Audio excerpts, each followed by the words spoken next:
The most brutal fact of business is this: you can be the smartest person in the room. You can work 24/7, 365 days of the year for 20 years of your life. But if you're in the wrong space, in the wrong industry, at the wrong time in history, you won't get anywhere. In fact, you need to put yourself in the right space, put your business in the right space. High-altitude demographics will deliver that. Let's take this further. Here are, coming back to Australia, here are the top 10 tribes in Australia, 24 million people on the continent. I don't look at the numbers, they're boring. When I look at this chart, I see an Anglo, Mediterranean, Asian, Indian and rising Arabic fusion culture. Has this not been the story of Australia consumer culture in the last generation? When the Greeks, the Italians arrived here in the 1950s, we regarded their food as wog food. By the 1980s, we realised actually your food is better than our food.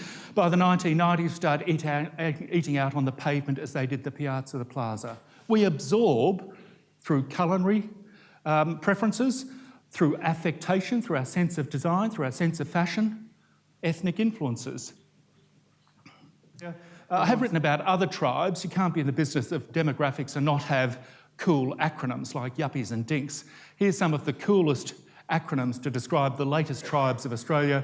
The first one are the pumpkins, P-U-M-C-I-N-S, and I suspect that everyone here is a bit of a pumpkin. It stands for the professional urban middle class in nice suburbs.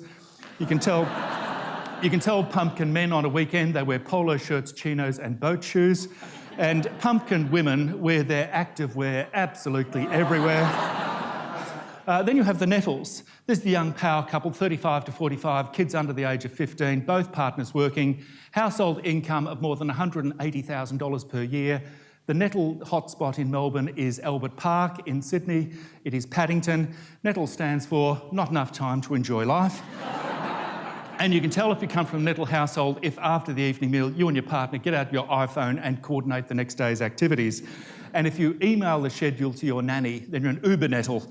Then of course you have my personal favourite of the kippers. These are the young 20-somethings that live at home with their 50-something mum and dad.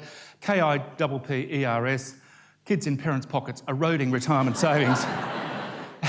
and then I'm sure everyone knows some Lombards, Lombards. Lots of money, but a real dickhead.